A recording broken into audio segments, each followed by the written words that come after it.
14/8/2025 காலை முரளி. ஓம் சாந்தி. பாப்தாதா மதுபன். பாபா சொல்றாங்க, இனிமையான குழந்தைகளே, பாபாவிடம் நேர்மையாக இருங்கள். தன்னுடைய உண்மையிலும் உண்மையான சார்ட்டை வையுங்கள். யாருக்கும் துக்கம் கொடுக்காதீங்க. ஒரு பாபாவின் சிரேஷ்ட வழிமுறைப்படி நடந்து கொண்டே இருங்கள்ட்டு பாபா சொல்றாரு. கேள்வி: யார் முழுமையாக 84 பிறவிகளை எடுப்பவர்களோ அவர்களின் புருஷார்த்தம் எப்படிப்பட்டதாக இருக்கும்? பதில்: அவர்களின் விசேஷ புருஷார்த்தம் நரனிலிருந்து நாராயண் ஆவதற்காக தான் இருக்கும். அதாவது அவங்க தேவதை ஆகணும் அப்படின்ற மாதிரி புருஷார்த்தம் பண்ணுவாங்க. தங்களின் கர்மேந்திரியங்கள் மீது அவர்களின் முழு கட்டுப்பாடு இருக்கும். அவங்க அவங்களுடைய கர்மேந்திரியங்கள் 5 கர்மேந்திரியங்களை, கண், காது, மூக்கு, வாய், கை, கால்கள் மீது முழு கட்டுப்பாடு, கட்டுப்படுத்தும் சக்தி இருக்கும் அவங்களுக்கு. கண்ட்ரோலிங் பவர், கண்ட்ரோல் பண்ணுவாங்க.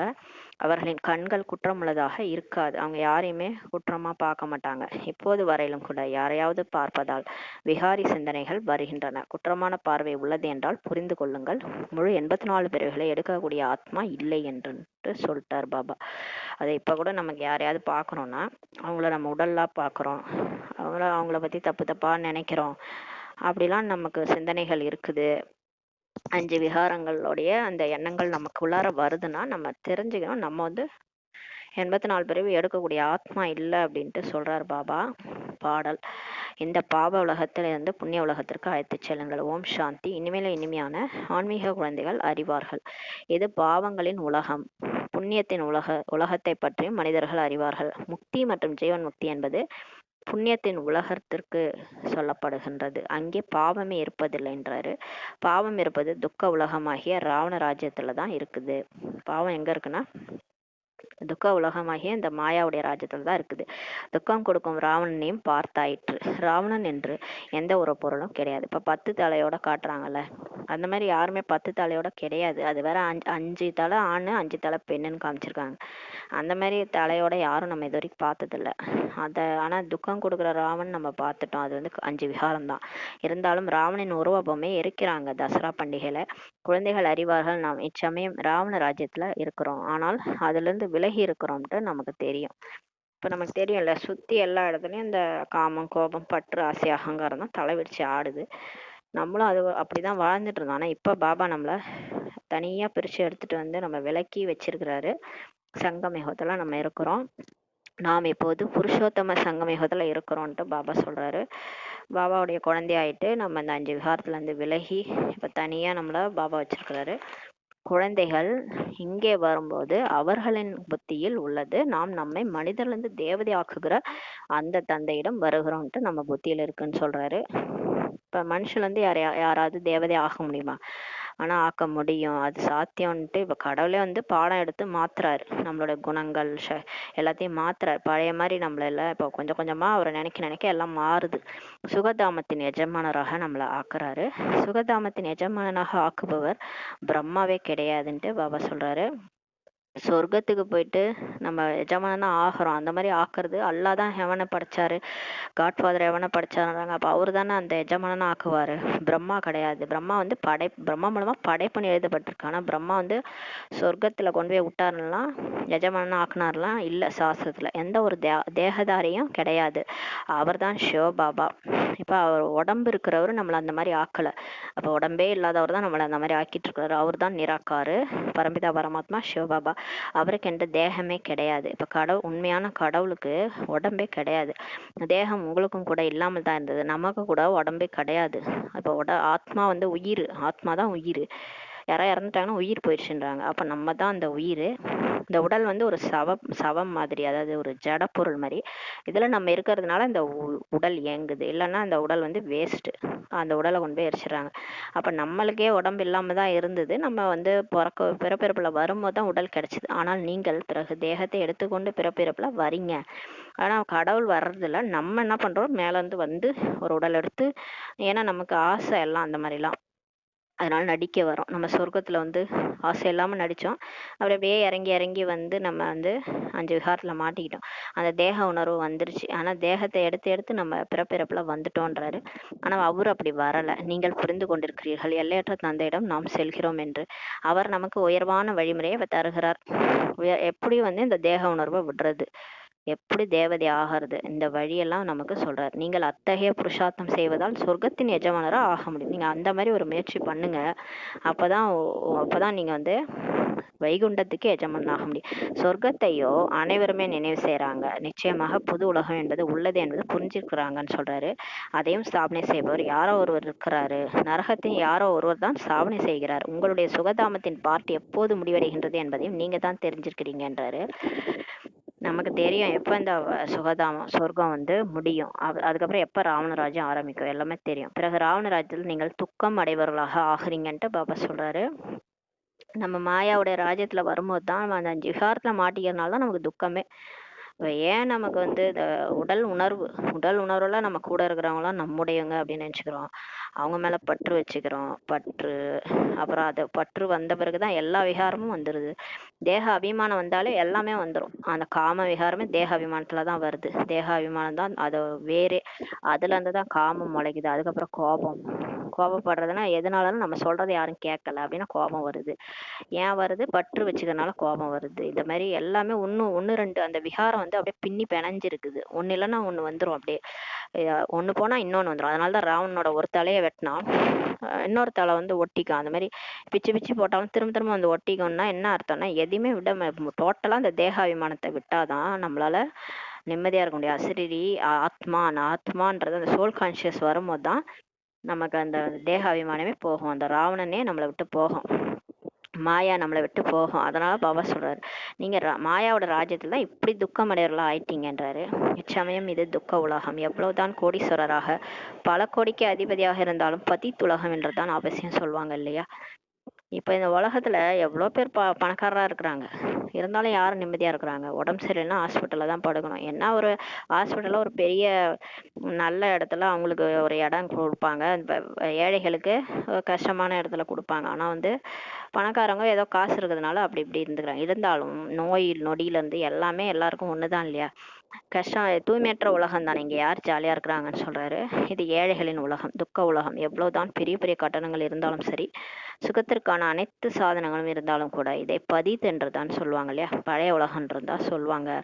என்னதான் ஏரோப்ளேன் ஓடுது, அது இதுன்னு இருக்கு, மாடி மேல மாடி கட்டடம், எல்லா சாதனம், வீடு துடைக்க மிஷின் இருக்கு, பாத்திரம் துடைக்க மிஷின் இருக்கு. என்னதான் இருந்தாலும் இந்த உலகம் எப்படி இருக்கு பாக்குறதுக்கு? ஒரு ஒரு நிலநடுக்கம் வந்து அவ்வளவுதான், அந்த இடமே கறி மாதிரி ஆயிடுது இல்லையா? ஒரு ஏரோப்ளைன் வந்து அந்த இடமே கறிக்கட்டை ஆயிடுது. அப்ப அந்த உலகம் எப்படி இருக்கு பாக்குறதுக்கு? பழைய உலகம் மாதிரி இருக்குது. விஷ வைதரணி நதியில் மூழ்கி எழுந்து கொண்டே இருக்கிறாங்க இப்ப எல்லாரும்ன்றாரு. விகாரத்தில் போவது பாவம் என்பதை கூட அறிந்து கொள்வதில்லை. இது இல்லாமல் சிருஷ்டி எப்படி விருத்தியாகும்ட்டு கேக்குறாங்கன்னு சொல்றாரு. அந்த விகாரத்தினாலதான் நம்ம சக்தி இழந்தோம். ஆத்மால இருக்கிற சக்தி போயிடுச்சு. நமக்கு கலைகளே இல்லாம போயிடுச்சு. நம்ம ஏன் ஒண்ணுத்துக்கு உதவாதவங்களா ஆனோம்னா அந்த விகாரத்துல போனதுனாலதான் தெரிஞ்சுக்காம சிருஷ்டி எப்படி விருத்தி ஆகும், எப்படி குழந்தை பிறகும்னு கேக்குறாங்க அப்படின்னு பாபா சொல்றாரு. அழைக்கவும் செய்யறாங்க. ஹே பகவான், ஹே பதித பாவனா, வந்து இந்த பதித உலகத்தை பாவனமாக்குங்கள்னு கூப்பிடுறாங்க. ஏதாவது ஒரு பிரச்சனைனா கடவுளை நோக்கி கூப்பிடுறாங்க. ஆத்மா சரீரத்தின் மூலமா தான் சொல்லுது. ஆத்மா தான் பதிதாகி உள்ளதுன்ட்டு சொல்றாரு பாபா. அதனால தான் அழைக்குது. இப்ப ஆத்மா தான் வந்து அந்த உடம்பு மூலமா கூப்பிடுது, என்னால முடியல, எனக்கு துக்கம் தாங்கல, என்னை வந்து காப்பாத்து அப்படின்னு ஆத்மா தான் அழைக்குது, உடல் அழைக்கலன்றார். சொர்க்கத்தில் ஒருவர் கூட பதிதாக இருக்க மாட்டாங்க. சொர்க்கத்துல யார் எல்லாமே தூய்மையாக இருப்பாங்க. அவங்களுக்கு உடல் உணர்வே இருக்காது. உடல் உணர்வு இருந்தா தானே பதித்தாவாங்க. ஆத்ம உணர்வுல இருப்பாங்க, ஆத்ம அபிமானி நிலையில இருப்பாங்க. குழந்தைகள், நீங்கள் அறிவீர்கள், சங்கமேகத்தில் யார் நல்ல முயற்சியாளர்களோ அவர்கள் புரிந்து கொண்டுள்ளனர். நாம் 84 பிறவிகள் எடுத்துள்ளோம்ட்டு. பிறகு இந்த லட்சுமி நாராயணோட கூடவே நாம் சத்தியுகத்தில் ராஜ்யம் செய்வோம் என்பதையும் அவங்க தெரிஞ்சிருக்கிறாங்க. ஒருவர் மட்டுமே 84 பிறவிகள் எடுக்கவில்லையா என்ன அப்படின்னு சொல்றாரு. ராஜாவுடன் கூட பிரஜைகளும் வேண்டும் தானே. இப்ப 84 பிறவி எடுக்கிறவங்க ஒருத்தவங்க மட்டும் இருப்பாங்க. டோட்டலா 9 லட்சம் பேர் சொர்க்கத்துல ஆரம்பத்துல நடிக்க வராங்க. அதுல வந்து வெறும் எல்லாருமே ராஜா கிடையாது. ராஜா, மகாராஜா, மகாராணி, அவங்களுடைய குடும்பத்தினர், இப்ப எப்படி பெரியப்பா சித்தப்பா அப்படிலாம் இருக்கிறாங்களோ அந்த மாதிரி ஃபேமிலி, ராஜாவோட ஃபேமிலி, வேலைக்காரன் வேலைக்காரி, அவங்களோட பிரஜைகள். இப்ப மோடி இருக்காரு, இப்ப நம்ம இருக்கிறோம் இல்லையா, அவர் வந்து பெரிய லெவலுக்கு, நம்ம எங்கேயோ ஒரு இடத்துல அவரோட பிரஜைகள், இந்தியாவில இருக்கிற பிரஜைகள் நம்ம. அந்த மாதிரி அங்கேயும் ராஜா ராணியோட பிரஜைகள் இருப்பாங்க. பிரஜைகள் வந்து எட்டு இருப்பாங்க. அரண்மனைக்குள்ளார இருக்க மாட்டாங்க. தனித்தனியா தங்க மாளிகைகள்ல அவங்க வசிப்பாங்க. அவங்களுக்கும் வேலைக்காரன் வேலைக்காரிலாம் இருக்கும். ஏன்னா அவங்க இங்க படிச்சிருக்கிறாங்க. இங்க பாபாவோட ஞானத்தை படிச்சாலே நம்ம அங்க பிரஜையா வந்துட முடியும். பிரஜைனா பணக்கார பிரஜை, ஏழைகளின் பிரஜையும் இருக்கிறாங்க. யார் நல்ல ஞானத்தை படிக்கிறாங்களோ அவங்க பணக்கார பிரஜை. யாரும் ஞானத்தை சரியா படிக்கலையோ அவங்க ஏழை பிரஜை. அது மாதிரி அங்கங்க வந்து தங்க மாளிகையில வசிப்பாங்க. ஆனா அரண்மனை வந்து லட்சுமி நாராயணனுடைய அரண்மனை வேற இடத்துல இருக்கும். பிரஜைகள் வந்து லட்சுமி நாராயணனை பார்க்க முடியாது. லட்சுமி நாராயணன் கூடவே இருக்கிறவங்களும் இருப்பாங்க. அவங்க வந்து நல்லா முயற்சி பண்ணவங்க, கூடவே இருக்கிறவங்க. வேலைக்காரியை கூட லட்சுமி நாராயணன் கூடவே இருக்கிறவங்க கூட இருப்பாங்க. அவங்க நல்லா புருஷார்த்தம் பண்ணியிருப்பாங்க. அவங்கெல்லாம் லட்சுமி நாராயணன் சொன்னதா கேட்டிருப்பாங்க. அதனால அவங்க வந்து அவங்க கூடவே இருப்பாங்க, அரண்மனைக்குள்ளார இருப்பாங்க. அந்த மாதிரி ராஜ்யம் வந்து எப்படி ஸ்தாபனை ஆகுது பாருங்க. ஒருவர் மட்டும் அங்க இருக்க மாட்டாங்க, அங்க அவங்களோட ராஜ்யமே இருக்கும் இல்லையா. அப்ப ராஜாவுடன் கூட பிரஜைகளும் வேண்டும். பிராமணர்களாகிய உங்களில் கூட நம்பர் வார் இப்ப இருக்கிறீங்க. சிலர் ராஜா ராணி ஆகுறாங்க, சிலர் பிரஜை ஆகுறாங்க. பாபா சொல்றாரு, குழந்தைகளே, இப்போதுதான் நீங்கள் தெய்வீக குணங்களை தாரணை செய்ய வேண்டும்ட்டு பாபா சொல்றாரு. இப்போதான் நம்ம வந்து தெய்வீக குணங்கள் பாபாட்ட இருந்து வருது இல்லையா. நம்ம அவரை நினைச்சாதான் அந்த தெய்வீக குணங்கள் நமக்குள்ளார ஒரு அன்பு, அமைதி, சுகம், நம்ம எல்லாமே பாபாட்ட இருந்து கிடைக்குது. அவரை நினைக்க நினைக்க அது அந்த பூவோட சேர்ந்த நாரும் அப்படியே மணக்குன்ற மாதிரி அவரோட சேர்ந்து நமக்கும் கிடைக்குது. இந்த கண்கள் குற்றம் உள்ளவை. யாரையாவது பார்க்கும்போது விகாரத்தின் பார்வை செல்கிறது என்றால் அவருக்கு 84 பிறவிகள் இருக்காதுன்ட்டு பாபா சொல்றாரு. இப்போ வந்து நம்ம நம்ம முன்னாடி சாதாரண வாழ்க்கையை வாழும்போது மற்றவங்கள பார்க்கும்போது சாதாரண பார்வையோட உடலாக பார்ப்போம். அவங்க என்ன எப்படி இருக்காங்க, அவங்க ஆண் பெண் அப்படின்னு பார்ப்போம். அந்த மாதிரி பார்வை போனாலே அவங்க வந்து 84 பிறவி அவங்களுக்கு இருக்காதுன்றார். ஆத்ம உணர்வுலேருந்து நம்ம வந்து அந்த உடல்ல இருக்கிற அந்த சைத்தன்யமான ஆத்மாவை தான் பார்க்கணும். நெற்றிபுரத்தில் இருக்கிற ஆத்மா அப்படின்னு பார்க்கணும். அப்போதான் வந்து அந்த பயிற்சி யார் பண்ணிட்டே இருக்காங்களோ அவங்க தான் 84 பிறவிகள் எடுக்க முடியும்னு சொல்றாரு. அவர் நரனிலிருந்து நாராயணன் ஆக முடியாது. யார் வந்து விகார பார்வை பார்க்குறாங்களோ, எல்லாரையும் ஆணா பெண்ணா பார்க்கறது, விகாரமா பார்க்கறது, அதை பிடிக்காம கூட பார்ப்போம் இல்லையா. சிலர் பார்த்தாலே பிடிக்காது, அது கூட வந்து நம்மளால 84 பிறவி எடுக்க முடியாது. ஏன்னா நம்ம உடல் உணர்வுல பார்த்துட்டு பிடிக்காம பார்க்குறோம். அப்படி கூட நம்ம குற்றப்பார்வை பார்க்கக்கூடாது. எந்த ஒரு குற்றப்பார்வையும் இருக்கக்கூடாது. வெறும் ஆத்ம உணர்வுல ஆத்மாவா பார்க்கணும் எல்லாரையுமே. அந்த நம்ம கிட்ட இருந்து அந்த ஆன்மீக அன்பு போகணும். எல்லாரும் நம்மளுடைய சகோதரர்கள். அந்த மாதிரி உணர்வோட பார்க்கும்போது தான் நம்மளால 84 பிறவிகள் எடுக்க முடியும். அவர் நரன்லேருந்து நாராயணன் ஆக முடியாதுன்றாரு. இந்த மாதிரி யாரும் குற்றப்பார்வை பார்க்குறாங்களோ அவங்களால நாராயணன் ஆக முடியாது. எப்போது இந்த கண்கள் மீது வெற்றி கொள்கிறீர்களோ அப்போது கர்மாதி நிலை ஏற்படும்ன்றாரு. கண்ணு தான் நம்மளை ஏமாத்துதுன்னு நிறைய முறையில பாபா சொல்லியிருக்கிறாரு. கண்ணு உங்களை ஏமாத்துது, பார்க்கறதெல்லாம் நம்பிடுறீங்க, கண்ணு ஏமாத்துது. அப்ப கண்ணு மீது நம்ம வெற்றி கொள்ளும் போதுதான் கர்மாதி நிலை ஏற்படும். அனைத்து ஆதாரம் கண்களில் தான் உள்ளதுன்ட்டு பாபா சொல்றாரு. கண்கள் தான் ஏமாற்றுகின்றன. ஆத்மா இந்த கண்களாகிய ஜன்னல் மூலம் தான் பாக்குது இல்லையா. இப்ப பாக்குறதெல்லாம் நம்புது ஆத்மா. இதுதான் என் உடல், இதுதான் நானு, இந்த உலகம்தான் என்னது, இந்த வீடு என்னது, இவங்கெல்லாம் என்னுடைய அப்படின்னு நம்புறோம் பாருங்க. இதெல்லாம் இந்த கண்ணு மூலமா தான் நம்பிட்டு இருக்கிறோம். இந்த கண்ணு வந்து நம்மளை ஏமாத்துதுன்றாரு. இது ஜன்னல் மாதிரி வேலை செய்யுது. ஜன்னல் வழியா ஆத்மா வந்து பாக்குது இல்லையா. இப்போ ஒரு வீடு இருக்குன்னா ஜன்னல் வழியா நம்ம பார்ப்போம். அந்த உடம்பு தான் நம்ம நினைச்சுன்னு பாக்குறோம். ஆனா உண்மையிலேயே நம்ம ஆத்மாவுடைய ஆத்மா வந்து நெற்றிபுரத்துல இருக்குது. ஆத்மா அந்த உடல் என்றும் அந்த வீடுல அந்த கண்ணுன்ற அந்த ஜன்னல் மூலமா பார்த்துட்டு இருக்குது ஆத்மா. அப்படி சொல்றாரு பாபா. ஜன்னல் மூலமா நம்ம பார்க்கணும். இவருக்குள்ளோ பிரம்மா 2 ஆத்மாக்கள் உள்ளன. இந்த பிரம்மா பாபா உடம்புல 2 பேர் இருக்காங்க, சிவபாபா, பிரம்மா பாபா. அவங்க 2 பேருமே இந்த ஜன்னல் வழியா தான் பாக்குறாங்களா நம்மள. சிவபாபா இந்த ஜன்னல்களின் வழியாக பார்த்து கொண்டிருக்கிறார். இதெல்லாம் ஆத்ம உணர்வு கொண்டு வர்றாரு பாருங்க. நம்ம வந்து உடல் உணர்வுல இருந்து வெளியே கொண்டு வந்து ஆத்ம உணர்வுல கொண்டு வர்றாரு. நான் நெற்றி புறத்துல இருக்கிற ஆத்மா இந்த கண்ணுன்ற ஜன்னல் மூலமா பார்த்துட்டு இருக்கேன். அப்படி பிராக்டிஸ் பண்ணுங்க. நான் தான் இந்த உடல் நினைச்சுக்காதீங்க. நான் வந்து ஆத்மா இந்த கண்ணு மூலமா அந்த ஜன்னல் மூலமா பார்த்துட்டு இருக்கிறேன். எப்படி பிராக்டிஸ் பண்ணுங்க. நமது திருஷ்டியும் ஆத்மாவின் மீது செல்கிறது. நம்ம பார்க்கும்போது அடுத்தவங்களை பார்க்கும்போதும் அந்த உடம்புல இருக்கிற சைத்தன்யமான உயிர் அவங்க நெற்றிபுரத்துல இருக்கிறாங்க. அப்படி பாருங்க. பாபா ஆத்மாக்களுக்கு தான் இப்ப புரிய வைக்கிறாரு. அவர் ஒன்றும் உடம்ப பார்க்கல, உடம்புக்கெல்லாம் பாடம் நடத்தல. அவர் ஆத்மாவுக்கு தான் புரிய வைக்கிறார். பாபா சொல்கிறார், நானும் கூட சரீரத்தை ஆதாரமாக எடுத்துக்கொண்டுள்ளேன்ட்டு சொல்றாரு. சிவபாபாவே வந்து ஒரு உடலை எடுத்து தான் நமக்கு இந்த ஞானத்தை சொல்றாரு. அப்போதுதான் பேச முடியும் இல்லையா. அப்போதான் அவரால் பேச முடியும். அவருக்கு வாய் இருந்தா தானே பேசுவாரு. அவர் யார் உடல்லையா வந்து தான் நம்ம மேல இருந்தே அவர் பேசினா. ஒரு உடல்ல வந்து சொல்லும் போதே யாரும் கேட்க மாட்டாங்க. மேல இருந்து சொன்னா மட்டும் யாரா கேட்டுருவாங்களா என்ன. புள்ளியா இருக்கிறாரு, வந்து அந்த உடல்ல வந்து சொல்றாரு. நீங்கள் அறிவீர்கள், பாபா நம்மை சுகத்தின் உலகத்திற்கு அழைத்து செல்கிறாருன்னு நமக்கு தெரியும். இது ராவணராஜ்யம். நீங்கள் இந்த பதித உலகத்துல இருந்து விலகிட்டீங்க. சிலர் அதிகம் முன்னேறி போறாங்க, சிலர் பின்தங்கிட்டாங்க. ஒவ்வொருவரும் சொல்லவும் செய்யறாங்க, என்னை அக்கறைக்கு கொண்டு செல்லுங்கன்ட்டு கூப்பிடுறாங்க. அதான் கஷ்டம் வரும்போது மக்கள் என்ன பண்ணாங்க, கடவுளை கூவி கூவி அழைக்கிறாங்க. என்னை காப்பாத்து, என்னை அக்கறைக்கு கூட்டு போ, எனக்கு பிடிக்கல அப்படின்ட்டு. அப்புறமா கொஞ்சம் ஜாலியா இருந்தா மறந்து போயிடுறாங்க. இப்போது கடந்து சென்று விடுவார்கள் சத்தியுகத்திற்கின்றார். ஆனால் அங்கே பதவி உயர்ந்ததாக பெற வேண்டும் என்றால் பவித்திரமாக இப்ப ஆகணும். இப்ப எல்லாரும் செத்தா என்ன ஆகுறாங்க? முக்தி அடைஞ்சு போயிடுறாங்க, அவ்வளவுதான். அவங்க எப்ப வந்து நடிக்கணுமோ அந்த டைமுக்கு வந்துருவாங்க. பறந்தாம போயிடுவாங்க. துவாபர யுகத்துல இருந்து நடிக்கணும் வந்துருவாங்க. ஆனா சொர்க்கத்துக்கு போனோம் இல்லையா, சொர்க்கத்துக்கு போறவங்க இந்த ஒரு பாயிண்ட் கேட்டாலும், ஏதாவது ஒரு பாயிண்ட் ஞானத்தை கேட்டா கூட சொர்க்கத்துக்கு வந்துருவாங்க. ஆனா அங்க போய் பதவி அடையணும் இல்லையா, அதுதான் முக்கியன்றாரு. அதுக்கு தூய்மை ஆகணும். லட்சுமி நாராயணன் ஆகணும்னா பார்வை வந்து சுத்தமா இருக்கணும். யாரை பார்த்தாலும் ஆத்மாவா பார்க்கணும். முயற்சி செய்ய வேண்டும். முக்கிய விஷயம், பாபாவை நினைவு செய்வீர்களானால் விக்கிரமங்கள் விநாசமாகும். இது முதல் பாடமாகும்ட்டு பாபா சொல்றாரு. அதுதான் ஃபர்ஸ்ட் பாடம். ஆத்மான்னு புரிஞ்சு பரமாத்மாவை நினைவு செய்யணும். அப்பதான் பாவம் அழியும். நீங்கள் இப்போது அறிவீர்கள், ஆத்மாக்கள் நாம் நடிகர்கள். முதலில் நாம் சுகதாமத்துல தான் வந்தோம். பிறகு இப்போது துக்கதாமத்துல வந்துள்ளோம். இப்போது பாபா மீண்டும் நம்மளை சுகதாமத்திற்கு அழைத்து செல்வதற்காக வந்துள்ளார். பாபா சொல்றாரு, என்னை நினைவு செய்யுங்கள், பவித்திரமாகுங்கள், யாருக்கும் துக்கம் கொடுக்காதீங்க. ஒருவர் மற்றவருக்கு அதிகம் துக்கம் கொடுத்துக்கிட்டே இருக்கிறாங்க இந்த உலகத்துலன்றார். யாருக்குள்ளாவது காமத்தின் பூதம் வந்தது, சிலருக்குள் கோபம் வந்தது, கையை நீட்டி விட்டார்கள் என்றால் பாபா சொல்வார், இவர்களோ துக்கம் கொடுக்கும் பாவாத்மாக்கள்ன்ட்டு பாபா சொல்வாராம். யாருக்குள்ளையாரு இந்த ரெண்டு பூதம் வருது இல்லையா, அதாவது லட்சுமி நாராயணன்றவங்க டபுள் அஹிம்சகர். டபுள் அஹிம்சகர்னா இந்த காமம் கோபம்னா அவங்களுக்கு என்னன்னே தெரியாது. அப்படின்னா என்னன்னு கேட்பாங்க. அவங்க தான் லட்சுமி நாராயணன். அப்ப இங்க கையை நீட்டுறோம், இந்த மாதிரி எல்லாம் வேலை பண்றோம், கோவப்படுறோம் அப்படின்னா நம்ம வந்து லட்சுமி நாராயணாக தகுதியே கிடையாது. பாபா சொல்றாரு, நீங்களாம் துக்கம் கொடுக்கும் பாவாத்மாக்கள்ன்ட்டு சொல்றாராம். புண்ணிய ஆத்மாவாக எப்படி ஆவாங்க இவங்க? இதுவரையிலும் கூட பாவம் பண்ணிக்கிட்டே இருக்கிறாங்கன்ட்டு பாபா சொல்வார். இவர்களோ பேரை கெடுக்குறாங்க. அதாவது பிகே ஆயிட்டு நம்ம செஞ்சோம்னா பாபா சொல்வாராம், பேரை கெடுக்குறாங்க. யார் பேரை? அப்பா தலை குனிகிறார் இல்லையா. இப்ப வீட்டுல ஒரு பையன் தப்பு பண்ணானா அவங்க அப்பா தான் தலை குனிவார். அப்ப அப்பா தலை குனிறாரு, பேரை கெடுக்குறாங்கன்றார். அனைவரும் என்ன சொல்வாங்க? சொல்கின்றனர், எங்களுக்குள் பகவானே படிப்பு சொல்லி தருகிறார் என்று.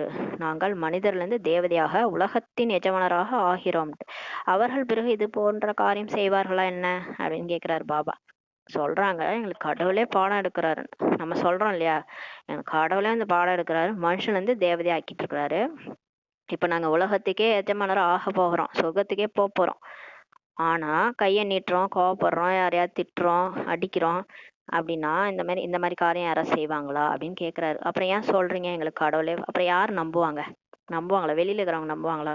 இவங்கள கடவுளே வந்து டீச் பண்றாராம், ஆனா இவங்களோட வேலையை பாருங்க அப்படின்னு சொல்லுவாங்க நம்மள வெளியில. அதனால பாபா சொல்றாரு, நம்மளோட நடத்தையை பார்த்து எல்லாரும் சொல்லணும். அவங்க சொல்லணும், இல்லைங்க இவங்க டிஃப்ரெண்டா இருக்கிறாங்க, இவங்களுக்கு யாரோ என்னமோ பண்ணிட்டு இருக்கு, இவங்களை யாரோ படிக்க வைக்கிறாங்க, யாரோ உயர்த்துறாங்க, இவங்களோட ஆக்டிவிட்டிஸ்லாம் மற்றவங்களோட டிஃப்ரெண்ட்டாக இருக்குன்ட்டு சொல்லணும். அந்த மாதிரி நம்மளோட நடத்தை இருக்கணும். அதனால் பாபா சொல்கிறார், தினம் இரவில் தன்னைத்தான் பாருங்கள். இப்போ அந்த சார்ட் வைங்க, காலிலேருந்து சாயங்காலம் வரைக்கும் நான் துக்கம் கொடுத்தேனா, கையை நீட்டேனா, கண்கள் ஏமாத்துச்சா, நான் எப்பயும் போல வாழ்ந்தேனா, இல்லை பாபா நினச்சிட்டு பாபாவுடைய தெய்வீக குணங்களை தாரணை பண்ணலாம் அப்படின்னு செக் பண்ணுங்க. நல்ல குழந்தை என்றால் சார்ட் அனுப்பி வைக்க வேண்டும் சொல்றாரு.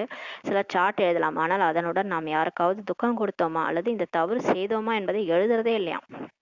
சார்ட் எழுதுறாங்க, பாபா நான் இவ்வளோ நேரம் நினைச்சேன், முரளி படித்தேன், டிராஃபிக் கண்ட்ரோல் பண்ணேன், இது எல்லாத்தையும் எழுதுறாங்க. ஆனால் முக்கியமான பாயிண்ட்டு, நான் யாருக்காவது துக்கம் கொடுத்தேனா, இன்னைக்கு ஏதாவது கர்மேந்திரியங்கள் மூலமா தப்பு பண்ணனா, அதை எழுதவே மாட்றாங்கன்றாரு.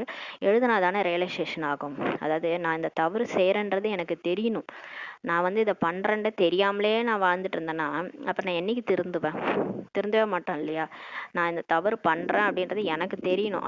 அதனாலதான் சொல்றாரு, நீங்க ரியலைஸ் பண்ணாதான் நீங்க மாறுவீங்கல்ல. அதனால அந்த செஞ்ச தப்ப பாபாட்ட சொல்லிடுங்கன்றாரு. சொல்லும் போது தான் தெரியும் நம்ம தப்பு பண்ணியிருக்கிறோன்ட்டு. சரி நான் இனிமே செய்ய மாட்டேன்னு அப்புறம் பாபாட்ட நம்ம எழுதணும். அதுதான் வந்து இப்பயே தர்மராஜபுரிக்கு போகாம நம்மளை பாதுகாக்கிறதுக்காக இப்பயே அதை செய்யறது. நினைவு செய்து கொண்டே இருக்கின்றனர். மற்றும் தலைக்கீழான கர்மமும் செஞ்சுக்கிட்டே இருக்கிறாங்க என்றால் இதுவும் சரியில்லைன்ட்டு பாபா சொல்றார். பாபாவையும் நினைக்கிறாங்க, ஆனா நடத்தை பார்த்தா தலைக்கீழா இருக்குது. காலையில யோகா பண்றாங்க, மத்தியானம் போய் யாரையாவது திட்டிட்டு இருக்காங்க, கையை நீட்டிட்டு இருக்கிறாங்க, அதையும் செஞ்சுட்டு இருக்காங்க. இது சரியல்லன்றார். எப்போது தேக அபிமானி ஆகின்றனரோ அப்போது தலைக்கீழான காரியம் செய்யறாங்கன்றாரு. அதாவது ஆத்மாபிமானியா இருக்கும்போது நல்லவங்க மாதிரி இருக்கிறோம், அதை இப்படி இருக்கிறோம் அப்படி இருக்கிறோன்றார் பாபா. அப்படினால தேக அபிமானி ஆயிடும்போது கோபம் வந்துடுது, கையை நீட்டுறது, இதெல்லாம் வந்து தேக அபிமானத்துல வரும்போது இந்த மாதிரி தலைக்கீழான யாரையாவது துக்கம் கொடுக்கறது, அதாவது நமக்கு ஏதாவது கஷ்டம்னா மற்றவங்கள திட்டுறது, அவங்களால ஒன்னால தான் நான் கஷ்டப்படுறேன் இப்படிலாம் பேசுறோம் இல்லையா, இதெல்லாம் கூட துக்கம் கொடுக்கறது தான். அதாவது நம்மளோட கர்மா நம்ம அனுபவிக்கணும், அதுக்காக மற்றவங்க மேல பழிய போடுறது, அவங்கள திட்டுறது, அதெல்லாம் கூட தேக அபிமானம் தான். இது கூட தலைக்கீழான காரியம் செய்யறாங்கன்றாரு. இந்த சக்கரம் எப்படி சுற்றுகிறது இதை புரிந்து கொள்வது மிகவும் சுலபம்ன்றாரு. இப்ப நமக்கு தெரியும் இந்த 5000 வருஷம் சக்கரம் எப்படி சுத்துதுன்ட்டு. இது வந்து எல்லாமே டிராமா, ஒரு நாளில் கூட ஆசிரியர் ஆக முடியுன்றாரு. ஒரே நாள்ல இந்த ஞானத்தை புரிஞ்சுக்கிட்டு மத்தவங்களை போய் புரிய வைக்க முடியுன்றாரு. பாபா உங்களுக்கு 84 பிரிவுகளின் சக்கரத்தை ரகசியத்தை இப்ப புரிய வைக்கிறார், கற்பிக்கிறார். பிறகு போய் அதை பற்றி சிந்தனை செய்ய வேண்டும். நம்ம முரளியில என்ன படிச்சோமோ அதை வந்து நாள் முழுதும் உட்காந்து சிந்தனை செய்யணும். நாம் 84 பிறகுகளை எப்படி எடுத்தோம், அந்த கற்பிக்கிற ஆசிரியரிடமிருந்து தெய்வீக குணங்களையும் அதிகம் தாரணை செய்கிறோம். பாபா உறுதிப்படுத்தி சொல்ல முடியுன்றாரு. பாபாவால சொல்ல முடியும் நம்ம வந்து தெய்வீக குணங்களை நம்ம தாரணை செய்யறோமா இல்லையா, எப்படி நம்ம 84 பிறவி எடுத்து வந்தோம், இதெல்லாம் பாபா சொல்ல முடியுன்றாரு. பாபா எங்கள் சார்ட்டை பாருங்கள் என்று காட்டுறாங்க, நாங்கள் யாருக்கும் கொஞ்சம் கூட துக்கம் கொடுத்ததில்லை. பாபா சொல்வாரு, இந்த குழந்தைய மிக இனிமையான குழந்தை, நல்ல நறுமணத்தை வெளிப்படுத்தி கொண்டுள்ளனர்ட்டு சொல்வாராம் பாபா. யார் சொல்றாங்க, சிலர் சொல்றாங்க நாங்க வந்து எங்க சார்ட்டோன்னா பாருங்க பாபா, நாங்க யாருக்குமே துக்கம் கொடுக்கல அப்படின்னு சொல்றாங்க. பாபா சொல்வாராம், இவங்க தான் நறுமணமிக்க நல்ல நறுமணத்தை பரப்புகின்ற மலர் மாதிரி குழந்தை இவங்க அப்படின்ட்டு பாபா சொல்வாராம். ஆசிரியர் ஆவதோ ஒரு வினாடியின் காரியம்தான். ஆசிரியரை காட்டிலும் மாணவர்கள் நினைவியாற்றல் தீவிரமாக வெளிப்பட முடியும்னு சொல்றாரு. யார் சொல்லி கொடுக்குறாங்களோ அவங்களோட கேட்கறவங்க பாபா நினைவுல அதிகமா தீவிரமா போக முடியுன்றாரு. எனவே ஆசிரியரை விடவும் உயர்ந்த பதவி பெறுவார்கள். யார் வந்து முரளி எடுக்கிறவங்களோட நினைவு அதிகமா செய்றாங்களோ அவங்க வந்து இவங்கள விட பதவி கூட அடைய முடியும்னு சொல்றாரு பாபா. ஆசிரியர் விடவும் கூட உயர்ந்த பதவி பெறுவாங்க. பாபாவோ கேட்கிறார், யாருக்கு கற்றுத் தருகிறீர்கள், தினந்தோறும் சிவாலயங்களுக்கு சென்று கற்றுக் கொடுங்கள்ன்றாரு.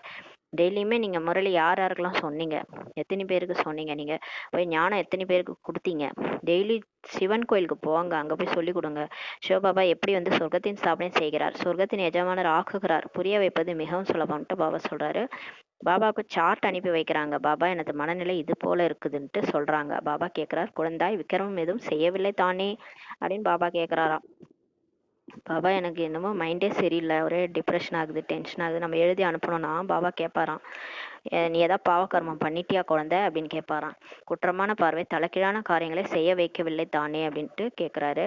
தன்னுடைய மேனஸ் கேரக்டர்களையும் நீங்க பார்க்கணும். நீங்க வந்து நம்மளை வந்து யார் வந்து படிக்க வைக்கிறாங்க, நம்மளை யார் மாத்திட்டு இருக்கிறாங்க அப்படின்றது வெளிப்படணும், உலகத்துக்கு தெரியணும். அப்பனா அப்பனா நம்மளுடைய நடத்தை, நம்மளுடைய கேரக்டரை நம்மளே பார்த்துக்கணும், நம்ம அந்த மாதிரி நடந்துக்கணும். எப்படி இருக்கணும், பார்த்தா தேவதை மாதிரி இருக்கணும், கொடுக்கக்கூடியவர்களா இருக்கணும், எடுக்கக்கூடியவர்களா இருக்கக்கூடாது. எல்லாருக்கும் நம்ம தெய்வீக குணங்களை கொடுக்கணும். நம்ம வந்து நம்மளோட நடத்தை பார்க்கும் போதே எல்லாருக்கும் தெரியணும் இவங்க தேவதை மாதிரி இருக்கிறாங்கன்னு. நடத்தை நடவடிக்கைகளின் ஆதாரம் எல்லாம் கண்களில் தான் உள்ளதுன்றாரு. கண்ணை பார்த்தே பாபா கண்டுபிடிச்சிருவார் பழகுது. நடத்தை நடவடிக்கை எல்லாமே கண்ணை வச்சே கண்டுபிடிச்சலான்றார். கண்கள் அநேக விதமாக ஏமாற்றம் தருகின்றன, கொஞ்சம் கூட கேட்காமல் பொருட்களை எடுத்து சாப்பிட்டால் அதுவும் பாவமாக ஆகிவிடுகின்றதுன்னு பாபா சொல்றாரு. இது ஏற்கனவே ஒரு தடவை சொல்லியிருக்கிறாரு. சென்டர்ல கூட நம்ம கேட்காம எதையும் எடுத்து சாப்பிடக்கூடாது, அது கூட பாவமாயிடுது, ஏனென்றால் அனுமதி இல்லாமல் எடுத்தீர்கள் இல்லையான்றாரு. இங்கே விதிமுறைகள் அதிகம் இருக்குது. சிவபாபாவின் யக்கியம் இல்லையா, இங்க யாரு டீச்சர், பெர்ஃபெக்டான டீச்சர் இல்லையா அவர் வந்து கரெக்டாக தான் நம்மளை வழி நடத்துறாரு, ஸ்ரீமத் படி நடத்துறாரு. அதனால இங்க விதிமுறைகள்லாம் ரூல்ஸ்லாம் அதிகம்ன்றாரு. இங்க இப்படிதான் கரெக்டா இருக்கணும், அப்பதான் தேவதையாக முடியுன்றாரு. ஏன்னா இது சிவபாபாவின் யக்கியம் அல்லவா. பொறுப்பானவரை கேட்காமல் பொருளை சாப்பிட முடியாது, ஒருவர் சாப்பிட்டால் மற்றவர்களும் அது போல செய்ய தொடங்குவார்கள்ட்டு பாபா சொல்றாரு. இதெல்லாம் வந்து சாதாரணமான மேனஸே தான். நம்ம வீட்லயே பாத்தீங்கன்னா நம்ம இப்ப படைக்கிறதுக்கு முன்னாடி எடுத்து சாப்பிட மாட்டோம் இல்லையா, பக்தியிலே ஃபாலோ பண்ணுவாங்க. படைக்கணும், சாப்பிடக்கூடாது, அது சாப்பிட்டா இப்படி ஆயிடும் அப்படி ஆயிடும்லாம் சின்ன குழந்தைகளுக்கு சொல்லுவாங்க. சாப்பிட்டா சாமி கண்ணை கொத்திரும் அப்படி இப்படின்னு, அது பக்தியிலே சொல்லுவாங்க. அப்ப இங்க ஞானத்துல வந்து நம்ம வந்து சென்ட்ரல் வந்து அந்த வேலையை செய்யலாமா, யாரு பொறுப்பானவங்களோ அவங்கள கேட்காம பொருளை எடுத்து சாப்பிடக்கூடாது, அப்போ ஒருத்தவங்க சாப்பிட்டா எல்லாரும் சாப்பிடுவாங்கன்றாரு. உண்மையில் இங்கே எந்த ஒரு பொருளையும் பூட்டி வைக்க வேண்டிய தேவையில்லைன்றாரு, சட்டம் சொல்கிறது. அதாவது அந்த அளவுக்கு பாபா வந்து முரளியை படிக்க வச்சு எல்லாரையும் அந்த மாதிரி மாத்துறாரு. ஏன்னா அவங்கவுங்களுக்கே கர்மேந்திரியங்களை அடக்கக்கூடிய அந்த சக்தி இருக்குது, அதனால அதை போய் எடுக்கக்கூடாது அப்படின்ற புத்தி சொல்லணும். அப்போ போய் யாரும் செய்யக்கூடாது, அது வந்து சட்டம். சட்டம் வந்து நம்ம தான் லா மேக்கர்ன்றாரு. இந்த சங்கமேகத்துல நீங்க தான் சட்டத்தையே உருவாக்குபவர்ன்றாரு. நம்ம போய் சட்டத்தை மீறக்கூடாது இல்லையா? உருவாக்குபவங்களே நீங்க தான், நீங்க மீறக்கூடாதுன்றாரு. அதனால இங்க எந்த பொருளும் பூட்டி வைக்க வேண்டிய அவசியம் இல்லை. சென்டர்ல மறைச்சு வைக்க கூடாது. இப்ப இவங்க எடுத்துடுறாங்க அவங்க எடுத்துடுறாங்கன்ட்டு மறைச்சு வைக்க கூடாது. ஏன்னா சொர்க்கத்துல எல்லாமே திறந்த மாதிரியே தான் கிடக்கும். இப்ப வந்து தங்க மாளிகை அப்படியேதான் கிடக்கும். அங்க இருக்கிற ஃபர்னிச்சர் எல்லாம் அப்படியே திறந்து, அங்க பூட்டு கேட்டே கிடையாது சொர்க்கத்துல. பூட்டிய வைக்க மாட்டாங்க. ஏன் இங்க கலியுகத்துலதான் நரகத்துலதான் திருட வந்துருவான் திருடிடுவான் அப்படின்னு எல்லாரும் பூட்டெல்லாம் வச்சிருக்காங்க. அங்கெல்லாம் பூட்டு கேட்டு எதுவுமே கிடையாது. அப்ப பாத்துக்கோங்க, இங்க நம்ம வந்து பிரம்மகுமாரிகள் இயக்கத்துல சென்டர்ல எதையும் பூட்டி வைக்க வேண்டிய அவசியமே இல்லைன்றாரு. ஏன்னா அந்த அளவுக்கு சட்டம் இங்க ஸ்ரீமத் இருக்கு. சட்டம் சொல்கிறது, இந்த வீட்டுக்குள் சமையலறைக்கு முன் எந்த ஒரு அப்பவித்திரமானவரும் வரக்கூடாதுன்னு சொல்றாரு. வெளியில அப்பவித்திரம் மற்றும் அப்பவித்திரத்தாவின் கேள்வியே கிடையாது. இங்க வந்து பாபா சொல்றாரு, அதான் நமக்கு வந்து அப்படிதான் இல்லையா? சென்டர்ல வந்து நம்ம போக் வைக்கும் போதோ போக் செய்யும் போதோ எந்த ஒரு அப்பவித்திரமானவங்க அங்க இருக்கக்கூடாது. தூய்மையானவங்க, அதுவும் நம்ம குளிச்சுட்டு தான் போய் போக செய்வோம். அதுவும் நம்ம தூய்மையானவங்க தான் அங்க வந்து நம்ம பாபா நினைவுல நம்ம கையால ஆத்ம உணர்வுல நம்ம சமையல் செய்யணும். இது எல்லாமே ரூல்ஸ் அங்க இருக்கு. ஸ்ரீமத் படி நம்ம செய்வோம். அதான் சொல்றாரு. இது ஸ்ரீமத் தான். சமையலறை நம்ம வீட்லயும் அதே தான் ஃபாலோ பண்ணணும். சமையலறைக்கு முன்னாடி எந்த ஒரு அப்பவித்திரமானதும் வரக்கூடாது. ஏன்னா சாப்பாடு செய்யும் போது அந்த சாப்பாட்டுல வைப்ரேஷன் போகுது. அதை சாப்பிட்றவங்களுக்கும் அந்த வைப்ரேஷன் போகும். ஏதாவதையோ நினைச்சுக்கிட்டு அப்படின்ட்டுலாம் சமைச்சோன்னா சாப்பாட்டுல அந்த வைப்ரேஷன் போகும். அதனால பாபா சொல்றாரு, பாபா நினைவுல நம்ம சமையல் செய்யணும். அதை சாப்பிட்றவங்களுக்கும் அந்த வைப்ரேஷன் போகும். சாப்பிடும்போது பாபா நினைவுல சாப்பிடணும். அதனால பாபா இந்த ஸ்ரீமத் சொல்லியிருக்காரு. வெளியில அப்பவித்திரம் மற்றும் பவித்திரத்தாவின் கேள்வியே கிடையாது. வெளியில எல்லாம் அப்படி கிடையாது. யார் வேணா எப்படி வேணாலும் சமைக்கலாம், அந்த மாதிரி கலியுகத்துலன்னு சொல்றாரு. ஆனால் பதித் என்றோ தன்னைத்தான் சொல்லிக்கிறாங்க இல்லையா? அனைவரும் பதித்தாக தான் இருக்கிறாங்க. யார் ஒருவரும் வல்லபாச்சாரியார் அல்லது சங்கராச்சாரியர் மீது கை வைக்க தொடக்கூட முடியாது. இங்க நம்ம வந்து சமையல் அறைக்கு வரக்கூடாது அப்படி இப்படிதான் பாபா சொன்னாரு. மற்றபடி தொடக்கூடாது அப்படிலாம் பாபா சொல்லல. ஆனா இந்த மாதிரி சுத்தமா இருந்தது அவங்க எப்படி கடைப்பிடிக்கிறாங்கன்னா, அந்த சங்கராச்சாரியார் சன்னியாச தர்மத்துல அவங்களுக்கு தொடவே கூடாது அப்படின்ற மாதிரி அவங்க கடைபிடிப்பாங்க. ஏனென்றால் அவர்கள் புரிஞ்சுக்கிறாங்க, நாம் தூய்மையாக இருக்கிறோம், பாவனமாக இருக்கிறோம், மற்றவங்க எல்லாம் வெளியில இருக்கிறவங்க எல்லாம் பதிதாக இருக்கிறாங்கன்ட்டு தொட கூட விட மாட்டாங்க. இங்கே அனைவரின் சரீரமும் பதிதாக இருந்த போதிலும் முயற்சியின் அனுசாரம் விகாரங்களின் சன்னியாசம் தான் செய்யறாங்கன்னு சொல்றாரு. எல்லாமே உடம்பு வந்து தூய்மையற்றதா தான் இருக்குது. நம்மளுடைய முயற்சியின் அனுசாரம் நம்ம வந்து இப்ப 5 விகாரத்தை தான் விடுறோம். ஆனா உடல் அப்படியேதான் இருக்குதுன்னு சொல்றாரு. ஆக நிர்விகாரிக்கு முன் விகாரி மனிதர்கள் தலை வணங்குறாங்க. ஆனா இந்த லட்சுமி நாராயணன் பாருங்க, அவங்களோட உடம்பும் தூய்மையான உடல், அவங்களோட ஆத்மாவும் தூய்மையானது. அதனாலதான் அவங்களுக்கு இன்றளவும் பூஜை நடக்குது. அவங்க சொர்க்கத்துல பிறக்கும் போது அவங்க உடலும் தூய்மையான தங்கமான உடல், அவங்க ஆத்மாவும் தூய்மையான உடல். அதனாலதான் அவங்களை இன்னி வரைக்கும் நம்ம விகாரி மனிதர்கள் போய் வணங்குறாங்க. இவர்கள் மிக தூய்மையான தர்மாத்மா மனிதர்கள் என சொல்றாங்க. சத்தியுகத்துல தாழ்ந்தவர்களே இருப்பதில்லைன்றாரு. சொர்க்கத்துல பாத்தீங்கன்னா அந்த ஏழைன்ற பேச்சே கிடையாது. அங்க பணக்கார பிரஜை ஏழை பிரஜை இருப்பாங்க. இருந்தாலும் எல்லாருக்குமே மாளிகை இருக்கும். மாளிகையில தான் வாழ்வாங்க. யாருமே அங்க கஷ்டப்படுறவங்களே கிடையாது. அதுவே பவித்திர உலகம். ஒரே இனத்தவர்கள் மட்டுமே அங்க இருப்பாங்க.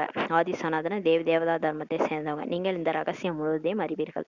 ஆரம்பத்துல இருந்து சிஷ்யின் முதலிலே கடைபற்றிய ரகசியம் புத்தியில இருக்கணும்ன்றாரு. நாம் அனைத்தையும் அறிவோம், மற்றபடி அறிந்து கொள்வதற்கு என்று எதுவுமே இல்லைன்ட்டு பாபா சொல்றாரு. படைப்பவர் பாபாவை அறிஞ்சுக்கிட்டீங்க.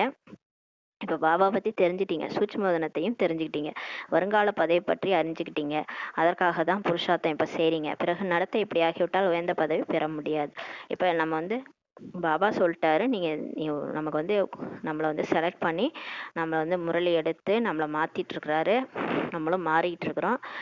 புருஷார்த்தம் அவங்கவுங்க வரிசை கிரமமா முயற்சி பண்றோம். வருங்கால பதவி என்னன்னா நமக்கு தெரியுதுன்றாரு. நீங்க என்ன அடைய போறீங்க, நீங்க உங்களோட புருஷார்த்தத்தின் அனுசாரம் நீங்க பதவி அடைய போறீங்க, அது உங்களுக்கு தெரியும்ன்றாரு. ஆனாலும் நடத்தை இப்படி ஆயிடுச்சுன்னா உங்களால உயர்ந்த பதவி பெற முடியாதுன்றாரு. மாயா வந்து நம்மளை திரும்ப திரும்ப தவறு செய்ய வைக்குது. 5 விகாரத்துல விழ வைக்குதுன்னா நம்ம குற்ற பார்வை பாக்குறோம், தேகமா பாக்குறோம், அப்படிலாம் கண்ணு ஏமாத்துன்னும் போது நம்மளால உயர்ந்த பதவி பெற முடியாது. ஏன்னா கடைசி வரைக்கும் கண்ணு ஏமாத்திட்டே இருக்கு. சரீரத்தை விடும்போது கூட பானிபூரி ஞாபகம் வந்துச்சுன்னா நம்ம என்ன பண்றது? வாய்க்கு அடிமையா இருக்கிறோம், இல்லை கண்ணுக்கு அடிமையா இருக்கிறோம்னா நம்ம வந்து பாபாவே நினைக்கல, அந்த பானிபூரி தான் நினைச்சிட்டு இருக்கிறோம். அப்படின்னும் போது நமக்கு உயர்ந்த பதவி கிடைக்காது. ஏன்னா பாபா நினைவுல சரித்து விட்டாதான் லட்சுமி நாராயணன் ஆக முடியும். யாருக்காவது துக்கம் கொடுக்குறீங்க, விகாரத்தில் செல்கிறீர்கள் அல்லது தீய பார்வை வைக்கிறீர்கள் என்றால் இதுவும் பாவம் ஆகும்ட்டு பாபா சொல்றாரு. நம்ம மற்றவங்களுக்கு துக்கம் கொடுத்துட்டே இருக்கும், யாரையாவது டார்ச்சர் பண்ணிட்டே இருக்கும். யாரை நமக்கு பிடிக்கலையோ எல்லாரையும் பண்ண மாட்டோம், யாரை நமக்கு பிடிக்கலையோ அவங்ககிட்ட கர்ம கணக்கு இருக்கும், அவங்களையே டென்ஷன் பண்ணுறோம், அவங்கள்ட்ட துக்கம் கொடுத்துட்டே இருக்கிறோம். விகாரத்தில் போகிறோம், இல்லைன்னா தீய பார்வை வைக்கிறீங்க, யாரையாவது கெட்ட பார்வையோட பார்க்குறீங்கன்னா இது கூட பாவம்ன்ட்டு பாபா சொல்றாரு. எல்லாமே பாபா வந்து சொல்ல வேண்டியதா இருக்குது. ஏன்னா சிலர் வந்து இதெல்லாம் பாவமான்னு நினச்சிக்கிறாங்க. அதனால பாபா எல்லாத்தையும் சொல்ல வேண்டியதா இருக்கு. பார்வையை மாற்றுவது என்பது பெரிய முயற்சி ஆகுன்றாரு. ஆனால் அந்த பார்வை வந்து நம்ம எப்பயும் பார்த்தது தேகத்தை தான். அதை நம்மளால வந்து மாற்றி பார்க்கவே முடியாது. ஆத்ம உணர்வில் ஆத்மாவாக பார்க்கறது ரொம்ப கஷ்டன்றாரு. அந்த பயிற்சி வேணும். ஏன்னா நம்ம 63 ஜென்மமா எல்லாரையும் உடலாக பார்ப்போம், உடலாக தான் பார்ப்போம். அவங்க அவங்க உடம்ப முகத்தை பார்த்து தான் பேசுவோம். நம்ம ஒன்றும் வந்து ஆத்மாவை பார்த்து யாரையும் பேசுனதே கிடையாது. முகத்தை பார்த்து பேசுவோம், அவங்க ட்ரெஸ்ஸை பார்ப்பாங்க, இப்படியெல்லாம் பார்த்து தான் நம்ம பழகிருக்கிறோம். ஆனால் இப்போ வந்து திடீர்னு பாபா வந்து நீ நெற்றி புருவத்தை பாரு, நீ வந்து ஆத்மா, அவங்களும் ஆத்மா அப்படின்னு பார்த்து பேசுனா உடனே வந்துருமா? உடனே வராது. 63 ஜென்ம பழக்க வழக்கம்ன்றாரு. அதனால பார்வை மாற்றுவது என்பது பெரிய முயற்சியாகும். பார்வை மிக நல்லதாக இப்போ இருக்கணும். இதுக்கு நீங்கள் அடிக்கடி பயிற்சி செய்யணுன்றாரு. அப்போ யாரை பார்த்தாலும் நீங்கள் வீட்டிலேருந்து ஆரம்பிக்கணும். வீட்டிலேருந்து நம்ம யாரை பார்த்தாலும் அவங்கள ஆத்மாவை பார்த்து பார்த்து பழக்கம் பண்ணணும்.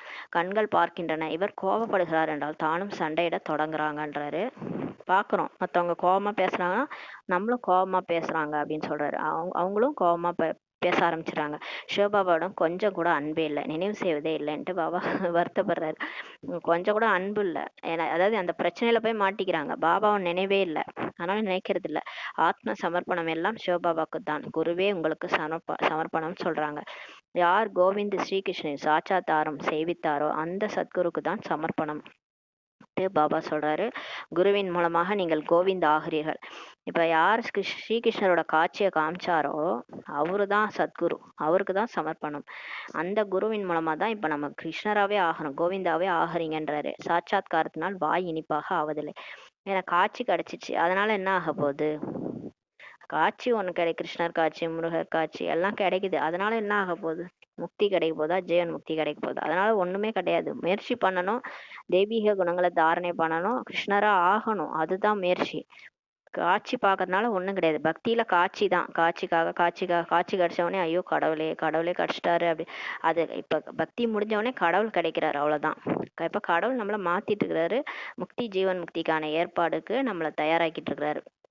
மீராவுக்கு வாய் இனிப்பானதா என்ன? ஏன்னா அவங்களுக்கு காட்சி கிடைச்சது, கிருஷ்ணரோட காட்சி. அதனால வாய் இனிப்பானதா என்னன்னு கேட்கிறாரு. உண்மையிலேயே சொர்க்கத்திற்கும் அவர் செல்லவே இல்லை தானே. மீராவுக்கு கிருஷ்ணர் காட்சி கிடைச்சது, அதனால அவர் சொர்க்கத்துக்கே போயிட்டாரா? இல்ல, அவரும் நரகத்துலதான் இருந்தார். அங்கேதான் பக்தி பண்ணிக்கிட்டு கஷ்டப்பட்டுன்னு எல்லாரும் அவங்கள வந்து திட்டினாங்க. இந்த உலகம் யாரையும் நல்லாவே வாழ விடாது, பக்தி பண்ணா கூட ஏன் பக்தி பண்றீங்கன்னு தானே கேட்குற உலகம் அது. அந்த மீராவே நிம்மதியா வாழ விடல, அவங்க சொர்க்கத்துக்கு போகலன்னு சொல்லி பாபா சொல்றாரு. அது பக்தி மார்க்கம், அதே சொர்க்கத்தின் சுகம் என்று சொல்ல மாட்டாங்கன்றாரு. கோவிந்தை பார்த்தால் மட்டும் போதாது, அவர் போல ஆகணும்ட்டு பாபா சொல்றாரு. கிருஷ்ணரை பார்த்தா போதாது, அவர் மாதிரி நீங்க ஆகணும். மனுஷன் வந்து தேவதை ஆகணும். நீங்கள் இங்கே வந்திருப்பதே அது போல ஆவதற்காகத்தான்ட்டு பாபா சொல்றாரு. இந்த போதை இருக்க வேண்டும். யார் நம்மை இது போல ஆக்குறாரோ அவரிடம் நாம் செல்கிறோம்.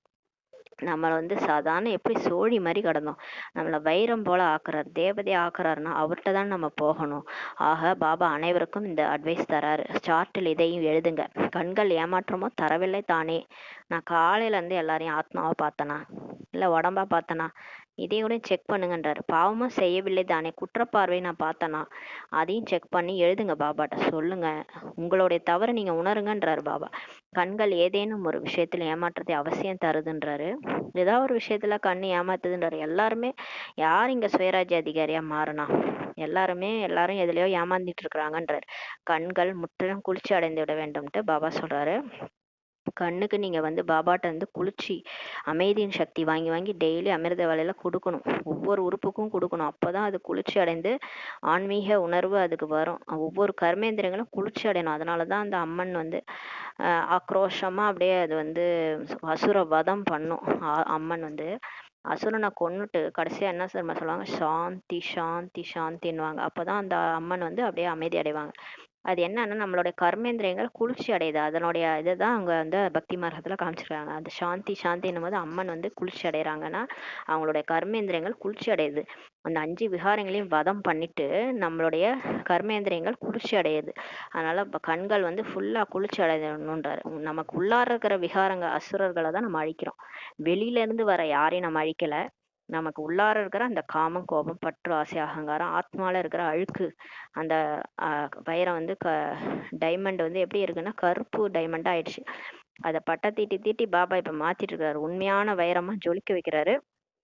அதுக்காக நம்ம இந்த வந்து அந்த 5 விகாரத்தை இப்ப அழிச்சிட்டு இருக்கோம்.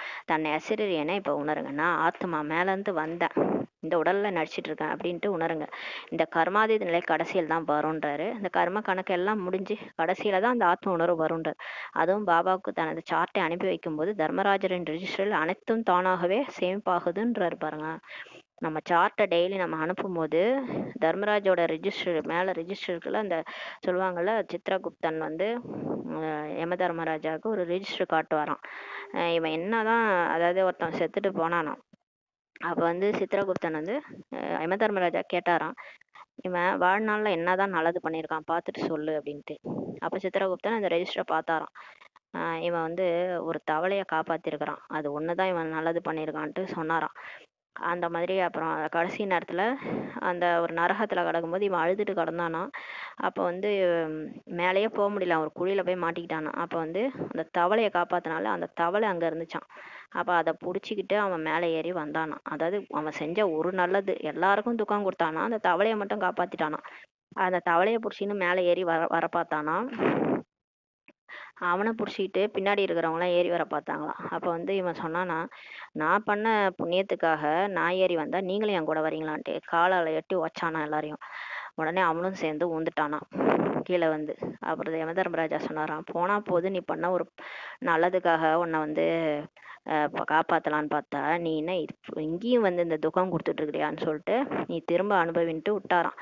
அந்த மாதிரி நம்மளோட கணக்கு வழக்கு இது வந்து ஒரு கதை. இது வந்து நம்மளுடைய கர்மாவோடைய கதை. இப்போ நம்ம செய்யற எல்லாமே பதிவாகுது ஆத்மால.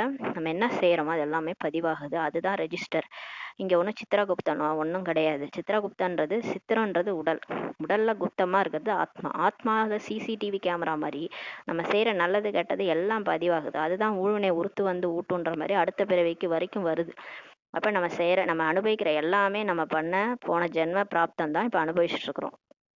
புண்ணியம் பண்ணியிருந்தா புண்ணியத்தை அனுபவிக்கிறோம், பாவம் பண்ணா பாவத்தை அனுபவிக்கிறோம். அதுதான் ரெஜிஸ்டர் ஆகி நம்ம ஆத்மால ரெஜிஸ்டர் ஆயிருக்கு. இதை தான் இப்போ உடலை நம்ம வந்து கடைசியா போகும்போது இந்த உடலை விட்டுட்டு தான் போகும். இந்த உடலை எரிச்சிருவாங்க, நமக்கே தெரியும், புதைச்சிருவாங்க, எரிச்சிருவாங்க. நம்ம ஆத்மா மட்டும்தான் மேலே போகும். இப்ப பேசிட்டு இருக்கிறோம் இல்லையா, அந்த வாய் மூலமா அந்த ஆத்மா தான் மேல போகும். மேல போகும்போது ஆத்மால எல்லா பதிவும் இருக்குது. நீ பண்ணியா, நீ சார்ட் எழுதினியா, நீ என்னென்ன பண்ண எல்லா பதிவும் ஆத்மால இருக்கும் பாபாட்ட. அது எல்லாமே அங்க சேமிப்பாகுதுன்றாரு. அந்த தர்மராஜபுரியில நீங்க போயிட்டு பாபாட்ட தண்டனை அடையாதுல இருந்து தப்பிக்கிறதுக்கான ஒரே வழி சார்ட் எழுதுறது தான். சார்ட் எழுதி நான் இப்பயே இதை பண்ணிட்டேன் அதை பண்ணிட்டேன் அப்படின்னும் போது இங்கே பதிவாகுதுன்றாரு. ஆனால் பாபா சாக்காரத்துல வந்துள்ளார் எனும்போது சாக்கார மனிதர்களுக்கும் தெரியணும். இப்ப வந்து பாபா வந்துட்டாருன்றது இங்க இருக்கிறவங்க எல்லாருக்கும் தெரியணுன்றார். அப்போது எச்சரிக்கை தருவார். குற்றமான பார்வை அல்லது தேக அபிமானம் உள்ளவராக இருந்தால் வாயுமண்டலத்தை அசுத்தமாக்கி விடுவார்ன்றாரு. சிலர் பிகே ஆயிட்டு கூட வந்து இங்கேயும் சென்ட்ரல் வந்து தேகாபிமானத்தோட இருப்பாங்க. குற்றமாவே எல்லாரையும் பார்த்துட்டு இருப்பாங்க. அப்ப அந்த அந்த இடத்தையே கெடுத்துருவாங்கன்றாரு. இங்கே அமர்ந்திருந்த போதும் புத்தி யோகம் வெளியில் சென்றுடுது. சிலர் வந்து இங்க அங்க சென்ட்ரல்ல உட்காந்துட்டு வீட்டை பத்தியே நினைச்சிட்டு இருப்பாங்க. மாயா மிகவும் ஏமாத்துதுன்றாரு.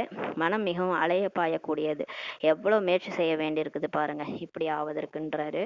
பாபாவிடம் வராங்க. பாபா ஆத்மாவுக்கு ஞானத்தின் அலங்காரம் செய்விக்கிறார். சென்டருக்கு போறோம், பாபா ஞானம் சொல்றாரு. ஆத்மால ஞானம் வந்து ஸ்டோர் ஆகுது, ஞான அலங்காரம் பண்ணிக்குது ஆத்மா. நாம் ஆத்மா ஞானத்தினால் பவித்திரமாவும் என்று புரிஞ்சிருக்கிறீங்க. பிறகு சரீரம் கூட பவித்திரமானதாக உங்களுக்கு கிடைக்கும்ட்டு பாபா சொல்றாரு. இப்ப நீங்க தூய்மையாக தூய்மையாக உங்களுக்கு சொர்க்கத்துல உடல் கூட தூய்மையா கிடைக்கும். ஆத்மா மற்றும் சரீரம் ரெண்டுமே பவித்திரமாக சொர்க்கத்துல இருக்குன்றாரு. பிறகு அரை கல்பத்திற்கு பின் ராவண ராஜ்யம் ஆகுது. பகவான் ஏன் இப்படி செய்தார் என்று மனுஷங்க கேட்பாங்க. அதாவது சொர்க்கத்துல இருக்கும்போது யாரும் கேட்க மாட்டாங்க, கடவுள் ஏன் இப்படி இந்த வாழ்க்கையை கொடுத்தாரு, எனக்கு கடவுள் தான் இந்த வாழ்க்கையை கொடுத்தாரு, நான் தங்க மாளிகையில வாழறேன், நான் எவ்வளோ ஜாலியா இருக்கிறேன், என்னைக்காவது நம்ம கடவுளை போட்டி இருக்கிறோமா, கடவுள் தான் எனக்கு இந்த வாழ்க்கையை கொடுத்தாருன்னு. ஆனா கஷ்டப்படும் போது மட்டும் கடவுள் ஏன் தான் என் வாழ்க்கையை இப்படி பண்ணாருன்னு தெரியல அப்படின்ட்டு கோவப்படுவோம். அப்ப வந்து ராவண ராஜ்யத்துல இருந்து தான் சொல்ல ஆரம்பிக்கிறாங்க, பகவான் ஏன் இப்படி பண்ணாரு. கடவுள் சொல்றாரு, நான் நல்லா தான் கொண்டு போய் சொர்க்கத்துல விட்டேன், நீங்க இந்த மாதிரி உலகத்தை ஆக்கிட்டு என்ன ஏன் சொல்றீங்க அப்படின்றாரு.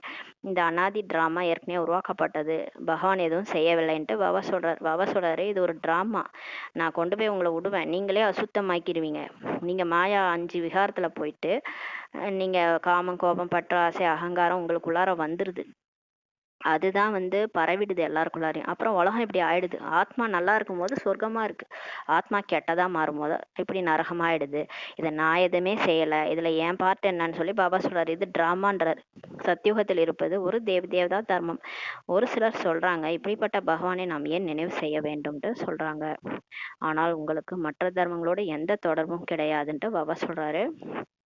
சிலருக்கு வந்து சிலர் என்ன தப்பா புரிஞ்சுக்குவாங்க, அது ஏன் சொர்க்கத்துல ஒருத்தவங்க தான் போக முடியுமா, ஒரு தேவதா தர்மம் தான் இருக்குமா, ஏன் எங்க தர்மம்லாம் வராதா அப்படிலாம் சொல்லுவாங்க. இப்படிப்பட்ட கடவுளை ஏன் அவர் இவங்கள மட்டும் கூட்டு போறாரு, எங்களை கூட்டு போக மாட்டாரு, அப்படி இவரெல்லாம் நாங்க ஏன் நினைக்கணும்ட்டு கேட்பாங்க. அதனால பாபா சொல்றாரு, நீங்க அந்த கேள்வியெல்லாம் நீங்க கண்டுக்காதீங்க, மற்ற தர்மங்களோட உங்களுக்கு தொடர்பு கிடையாது. யார் முள்ளாக ஆகிறாரோ அவர்கள் தான் வந்து மலராக இப்ப ஆகிறாங்க. மனிதர்கள் கேட்கின்றனர், யார் மாறுவாங்களோ அவங்க தான் மாறுவாங்க. யார் கிராஸ் கேள்வி கேட்டுன்னு யார் நமக்கு டிசர்வீஸ் பண்ணுவாங்களோ, யார் யக்கியத்துல வந்து கள்ள தூக்கி போடுவாங்களோ அவங்க அந்த வேலையை தான் பண்ணிட்டு இருப்பாங்க. யாரோ ஏதோ பண்ணிட்டு போறாங்க, சாட்சியா இருந்து பார்த்துட்டு போங்கன்ற. மனிதர்கள் கேட்குறாங்க, பகவான் என்ன பாரதவாசிகளை மட்டும்தான் சொர்க்கத்துக்கு அழைத்து செல்வாங்களா, நாங்கள் ஏற்றுக்கொள்ள மாட்டோம், பகவானுக்கும் கூட 2 கண்கள் உள்ளனவா என்பார்களாம். பாருங்க, சொல்லுவாங்கல்ல, பாசம் ஒரு கண்ணுல, இது பழி பாவம் ஏதோ சொல்லுவாங்க. அதாவது ஒருத்தவங்க அம்மா அப்பா வந்து எல்லா பிள்ளைங்களையும் ஒரே மாதிரி தான் பார்க்கணும், பாவம் ஒரு கண்ணில் பழி ஒரு கண்ணில் அப்படின்னு ஏதோ சொல்லுவாங்களா. அந்த மாதிரி கடவுள் கூட இப்படி பாரபட்சம் பார்ப்பாரா, ஏன் பாரதவாசிகள் மட்டும்தான் சொர்க்கத்துக்கு போவாங்களா, நாங்கள் போக முடியாதா, நாங்கள் ஏற்றுக்க மாட்டோம்ட்டு சொல்லுவாங்க. ஆனால் இதுவோ உருவாக்கப்பட்ட ட்ராமான்ட்டு. ஏன்னா வரும் இல்லையா, கண்டிப்பாக கேள்வி வரும். 33 கோடி தேவர்கள் தான் உருவாகுறாங்க, அவங்க தான் பாபா பேச்சு கேட்குறாங்க. பாபா பேச்சே நீங்கள் கேட்காம நீங்கள் எப்படி சொர்க்கத்துக்கு வர முடியும். பாபா 5 விகாரத்தை விடுங்கன்றாங்க, நீங்கள் விட மாட்டீங்க. நீங்கள் பாபா இதை விடுங்க அதை விடுங்க ஸ்ரீமத் படி நடங்கன்னு நீங்கள் செய்ய மாட்டீங்க. அப்ப யார் செய்யறாங்களோ அவங்க தான் லட்சுமி நாராயணன் ஆவாங்க, செய்யாதவங்க எப்படி ஆக முடியும். இதெல்லாம் உருவாக்கப்பட்ட டிராமான்றாரு. அப்புறம் எல்லாரும் செஞ்சுட்டாங்கன்னா எல்லாரும் லட்சுமி நாராயணன் ஆயிடுவாங்க இல்லையா. அதனால இப்படி ஒரு டிராமா உருவாக்கப்பட்டிருக்கு, தான் சிவனின் திருவிளையாடல். அனைவரும் சொர்க்கத்திற்கு வந்து விட்டால் பிறகு அநேக தர்மங்களின் பார்ட்டி எப்படி நடைபெறும்ன்றாரு. சரி, எல்லாருமே சொர்க்கத்துல 800 கோடி பேரும் சொர்க்கத்துக்கு வந்துட்டாங்க, இப்ப இருக்கிறவங்க எல்லாருமே அங்க வந்துட்டாங்கன்னா அப்ப அப்பப்ப தர்மம் ஒன்னொன்னா வருது இல்லையா. துவாபர யுகத்துல இருந்து ஃபர்ஸ்ட் இஸ்லாம தர்மம் ஸ்தாபனை, அதுக்கு முன்னாடி இந்து தர்மம் இருக்கு, அதுக்கப்புறம் இஸ்லாம தர்மம் வருது, அதுக்கப்புறமா புத்த தர்மம், ஒரு தர்மமா வந்து பார்ட்டு நடிக்கிறாங்க. அது எப்படி நடக்கும்ன்றாரு. அவ எல்லாமே நீங்க சொர்க்கத்துக்கு வந்துட்டீங்கன்னா அது எப்படி நடக்கும்ன்றாரு. இதெல்லாம் டிராமா. நீங்க அவங்க கேட்க மாட்டாங்க, நம்ம சொல்றத புரிஞ்சிக்க மாட்டாங்க, செய்யவும் மாட்டாங்க. அப்ப அவங்களுக்கு பார்ட்டே அதான் டிராமாலன்றார். சொர்க்கத்தில் இத்தனை கோடி பேர் இருக்க மாட்டாங்க, முதல் முக்கிய விஷயமே பகவான் யார் அவரையோ புரிந்து கொள்ளுங்கள்ட்டு சொல்றாரு. பாபா சொல்றாரு, சொர்க்கத்துக்கு வர்றது 2வது விஷயம், ஆனா கடவுள் யாருன்னு புரிஞ்சிட்டீங்களா, நிராகார் பரம்பிதா பரமாத்மா அவரு தான் கடவுள்ன்ட்டு ஒத்துக்கிறீங்களா.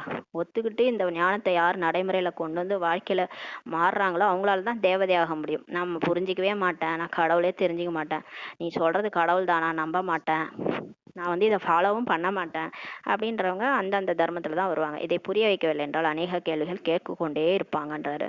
தன்னை ஆத்மா என உணர்வார்களானால் இதுவோ சரியான விஷயம்தான்ட்டு சொல்லுவாங்க. யார் தன்னை ஆத்மான்னு உணர்றாங்களோ அவங்க கண்டிப்பா புரிஞ்சுக்கிட்டு இது எல்லாமே கரெக்ட்ன்ட்டு சொல்லுவாங்க.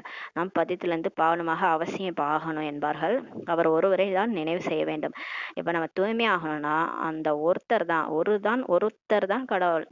ஒன்றே குலம் என்று பாடும், ஒருவனே தேவன் என்று போற்றுவோம் பாட்டெல்லாம் பாடுறீங்கல்ல, எல்லாம் எழுதி வச்சிருக்காங்க, எல்லாம் பாடுறாங்கல்ல. அப்ப ஒருத்தர் தான், அந்த ஒருத்தரை நினைவு செய்யணும்ன்ற. அநேக தர்மங்கள் இருந்தாலும் எல்லாரும் வழிபடுறது ஒரே கடவுளை தான், கடவுள் ஒருவரே. அனைத்து தர்மங்களிலும் பகவானை தான் நினைவு செய்யறாங்க, அந்த ஒரு கடவுள் தான் நினைவு செய்யறாங்க. ஆனா யாரும் தெரியாம நினைவு செய்யறாங்க. அவர் எப்படி இருக்கிறாரு, எந்த மாதிரி இருக்கிறாரு, எங்க இருக்கிறாரு எதுவும் தெரியாம நினைவு செய்யறாங்க. இங்க இந்து தர்மத்துல பல விதமான தேவதைகள், எல்லாரையும் கும்பிடுவாங்க. 10ஓட 1 11ன்ட்டு கடவுளையும் நினைப்பாங்க. அப்புறம் எங்கேருந்து யார் சத்கதி கொடுக்க முடியும்? இவங்க முருகனையும் நினச்சிக்குவாங்க, லட்சுமியை நினச்சிக்குவாங்க, நாராயணன் நினச்சிக்குவாங்க. எல்லாரும் நினச்சி ஏதாவது ஒரு கடவுள் கடைசியில் வருமா? எந்த கடவுள் கடைசியில் வரும்? இல்லாத கடவுளை நீங்கள் கூப்பிட்டீங்கன்னா எப்படி வரும்? கடவுள் ஒருத்தர் தான். அவர் யார் எப்படின்னு தெரிஞ்சுக்கிட்டு அவரை நினச்சாதானே அவர் வந்து கடைசியில் சத்கதி கொடுப்பாரு. அதுல இருந்தா இப்பவே நினைங்கன்றாரு. ஆத்மான்னு புரிஞ்சுட்டு பரமாத்மாவை நினைங்க. அவங்க எல்லாரும் கரெக்டா தான் நினைக்கிறாங்க, ஆனா உருவம் தெரியாம நினைக்கிறாங்க. அவங்க காட்ஃபாதர் சொல்றாங்க, அல்லான்னு சொல்றாங்க, ஆனா உருவம் தெரியல. அவர் புள்ளியா இருக்காரு, காட் இஸ் லைட், புள்ளியா இருக்காருன்னு தெரிஞ்சுட்டு நினைச்சாங்கன்னா அவங்களுக்கும் சத்கதி, பாவம் அழிஞ்சிரும், சத்கதி கிடைச்சிரும். குழந்தைகளாகி உங்களுக்கு இப்போது இந்த ஞானம் கிடைச்சிட்டு இருக்குது. நீங்க புரிஞ்சுக்கிட்டீங்க இந்த சிருஷ்டி சக்கரம் எப்படி சுத்துதுன்ட்டு. கண்காட்சிகளிலும் நீங்கள் எவ்வளவு புரிய வைக்கிறீங்க. முற்றிலும் மிக சிலரே வெளிப்படுறாங்க, ஆனால் இதன் காரணமாக செய்யக்கூடாது என்று சொல்ல மாட்டாங்க. டிராமாவில் இருந்தது சேதம். அதாவது கண்காட்சியில நம்ம போய் புரிய வைக்கிறோம், அதுல வந்து எல்லாரும் புரிஞ்சிக்க மாட்டாங்க. சிலர் தான் வெளிப்படுவாங்கன்றாரு, சிலர் தான் பிகே ஆவாங்க. எல்லாரும் கேட்டுட்டு போயிடுவாங்க. இதை செய்யக்கூடாதுன்னுலாம் யாரும் சொல்ல மாட்டாங்க. எல்லாமே டிராமாவில் இருக்கு, செஞ்சோன்னு சொல்றாரு பாபா. கண்காட்சிகள் மூலமாக எங்கெங்கோ வெளிப்படவும் செய்யறாங்க, சில இடங்களில் வெளிப்படுவதே இல்லை. இன்னும் போனால் வருவாங்கன்றாரு. போக போக துக்கமலை விழும்ல. துக்கமா இருக்கும்போது தான் அந்த ஞானமே புரியும். ஜாலியா இருக்கும் போதெல்லாம் அந்த ஞானம் புரியாது. யார் துக்கமா இருக்கிறாங்களோ அவங்களுக்கு தான் இது ஏன் ஏன் இப்படி நடக்குது, ஏன் இவ்வளோ பேர் இறக்குறாங்க, எனக்கு என்னை சேர்ந்தவங்களாம் ஏன் என்னை விட்டு போறாங்க அப்படின்ட்டு துக்கத்துல இருக்கிறவங்களுக்கு தான் அந்த ஞானத்தினுடைய இது தாகம் இருக்கும். அந்த தாகத்தை நம்ம போய் ஒரு பாயிண்ட சொல்லும் போது அப்படியே தைக்கும் பாருங்க அவங்களுக்கு. நம்ம ஆத்ம உணர்வுல இருந்து அவங்கள ஆத்மாவை பார்த்து சொல்லும் போது கண்டிப்பா புரிஞ்சுக்குவாங்க. ஆமா நீங்க சொல்றது ரைட்டுன்ட்டு. இன்னும் போனா வருவாங்க, உயர்ந்த பதவி பெறுவதற்கான முயற்சியும் செய்வாங்கன்றாரு. யாருக்காவது குறைந்த பதவி பெற வேண்டும் என்று இருந்தால் அவர்கள் புருஷார்த்தம் அவ்வளவாக செய்ய மாட்டார்கள். குறைஞ்ச பதவி அடையவங்கள்ட்ட நீங்க மண்டையை உடச்சிக்காதீங்க, அவங்க முயற்சி செய்ய மாட்டாங்க. பாபா குழந்தைகளுக்கு பிறகும் கூட சொல்லி தான் புரிய வைக்கிறார். விக்ரமம் எதுவும் செய்யாதீங்கன்ட்டு சொல்லிட்டு இருக்கிறார். இதையும் இப்போ குறிச்சு வையுங்கள். நாம் யாருக்கும் துக்கம் கொடுக்காமல் இருந்தோமா? டெய்லியுமே சார்ட் வைங்க, அதுல முக்கியமா துக்கம் கொடுத்தனான்ட்டு செக் பண்ணுங்க, உங்களை நீங்களே பாருங்கன்றாரு. பாபா சொல்றாரு விக்ரமம் ஏதேனும் செய்திருந்தால் அதையும் எழுதுங்கன்ட்டு பாபா சொல்றாரு. இதையோ அறிவீர்கள். நம்ம இப்ப தப்பு பண்ணிட்டோம், இன்னைக்கு யாரையாவது திட்டிட்டோம், யாராவது அழ வச்சுட்டோம், ஏதோ அவங்கள பிடிக்கல நம்ம திட்டிட்டோம்னா அதை வந்து அந்த காரியம் தப்பு தானே, நம்ம பண்ணது தப்பு தானே, நான் தப்பு பண்ணிட்டேன் பாபா, இனிமே செய்ய மாட்டேன் அப்படின்னு எழுதுங்க. அதை எழுதுங்கன்றாரு. எழுதும் போது தான் அது நம்ம தப்பு பண்ணிட்டோன்னே தெரியும் அப்படின்றார். இதையும் உங்களுக்கு அறிவீர்கள். துவாபர யுகத்துல இருந்து தொடங்கி விகர்மங்கள் செய்தே தான் வந்திருக்கிறீங்க, இப்போது அதிக விகர்மம் செய்வராக ஆகிட்டீங்கன்றாரு. நம்ம 63 ஜென்மமா தப்பு தான் பண்ணியிருக்கிறோம். நல்லதும் பண்ணியிருப்போம், புண்ணியமும் பண்ணியிருப்போம், தேக உணர்வுல பாவமும் பண்ணியிருக்கிறோம். அதாவது ஒரு ஒரு ஒன்றும் இல்லை, ஒரு விலங்கை கொல்றது, ஒரு பூச்சை நசுக்கிறது, அது கூட ஒரு உயிர் தானே. அதெல்லாம் கூட நம்ம தலை மேல சுமையா தான் இருக்குது. எல்லாமே தவறுதான். ஒரு துக்கம் கொடுக்கறது, மற்றவங்களுக்கு துக்கம் கொடுக்கறது, அவங்க மனசு வேதனைப்படணும் கூட தெரியாம கூட அவங்கள்ட்ட அந்த மாதிரி பேச்ச பேசுறது, தெரியாமலே நிறைய பண்ணியிருப்போம். அதெல்லாம் பாவங்கள் இருக்குன்ற. ஒருத்தவங்க உடம்பு குண்டா இருக்கிறாங்கன்னா அவங்க குண்டா இருக்கிறாங்கன்றத மற்றவங்கள்ட்ட போய் சொல்றது, எதற்கே சொல்றது, இது எல்லாமே பாவம் தான். ஏன்னா அவங்க மனசு வேதனைப்படுது இல்லையா. ஒல்லியா இருக்கிறவங்களையும் அதே மாதிரி சொல்றது, கருப்பா இருக்கிறவங்களும் அதே மாதிரி சொல்றது, இதெல்லாம் நம்ம சொல்றதுக்கு நம்ம யாரு? அவங்களோட படைப்பு அவங்கவுங்க வந்து எப்படி பிறந்து வந்து எப்படி நடிக்கணும்னு இருக்குது. அதை ஏன் நீங்க சொல்லிட்டு இருக்கிறீங்க? ஆத்ம உணர்வு வந்து அது சொல்ல மாட்டோம் இல்லையா. தேகாபிமானத்துல தான் அந்த உடம்ப பார்த்துட்டு, அந்த உடம்பு கருப்பா இருக்கு, குண்டா இருக்கு, ஒல்லியா இருக்கு, இதெல்லாம் பார்த்துட்டு நம்ம சொல்றோம் இல்லையா. நீங்க வேலைக்கு போலியான்னு கேட்போம், நீங்க வந்து உங்களுக்கு குழந்தை இல்லையான்னு கேட்போம். இது எல்லாமே விக்கிரமம் தான்.